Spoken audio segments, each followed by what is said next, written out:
ایک گلریا اور ایک بادشاہ کا بیٹا، دونوں میں بڑا دوستی تھی۔ بادشاہ کو جب یہ بات پتہ چلی تو اس نے اپنے بیٹے کو سمجھایا، لیکن وہ نہیں مانا کیونکہ وہ ایک دوسرے سے بہت محبت کرتے تھے۔ بادشاہ کو یہ بات بہت ناپسند تھی۔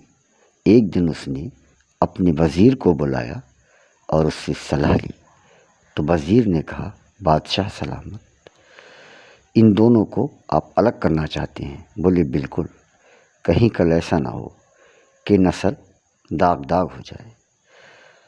بولے ٹھیک ہے بادشاہ سلامت۔ 3 ایسی عورتیں ہیں اپنے شہر پناہ میں جن کا بڑا نام ہے۔ بولے بلاؤ انہیں بلایا گیا، جو کٹنی کے نام سے مشہور تھیں۔ ایک سے پوچھا تم کیا کرو گی؟ بولی میں بادل میں چھید۔ دوسری سے پوچھا، بولی میں اس میں پیمد لگا دوں گی۔ تیسری نے کہا میں ملے کو بچھاڑ دوں اور بچھڑے کو ملا دوں گی۔ تو بادشاہ نے کہا بس تم ہی کام کیے، اور اسے بتایا کہ میرا بیٹا اور گڑیے کے بیٹے میں دوستی ہے، ان دونوں کو الگ کرنا ہے تمہیں۔ بولے ٹھیک ہے بادشاہ سلامت، ہو جائے گا آپ کا کام۔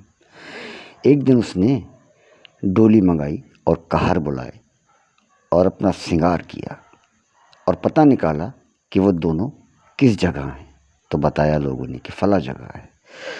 اسی راہ سے وہ ڈولی میں بیٹھ کے گزری اور اس نے گڑیے کے بیٹے کو بلایا اور اس کے کان پہ 5 منٹ ایسی ہی اپنے بدر بدر کرتی رہی اور کہاروں سے کہا چلو۔ وہ ڈولی لے کے چلے گئے۔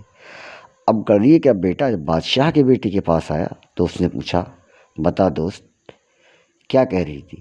بولا یار کچھ نہیں کہہ رہی تھی، خالی مجھے پاس بلایا اور میرے کان کی طرف منہ رکھا، خالی بدر بدر کرتی رہی اور اس نے کچھ بھی نہیں کہا۔ بولے یار جھوٹ بول رہا ہے، آج تک میں نے تیری دوستی میں کوئی فرق نہیں سمجھا، یہ بھی نہیں سوچا کہ تو ایک گڑیے کا بیٹا اور میں ایک بادشاہ کا بیٹا ہوں۔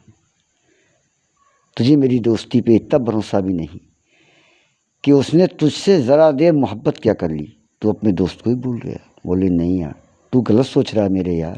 بولے نہیں، اور یہ کہہ کر بادشاہ کا لڑکا وہاں سے چلا گیا۔ دیکھو دوستوں، ایک کٹنی کا بیوہار کہ اس نے 2 دوستوں کو ایک پل میں الگ کر دیا۔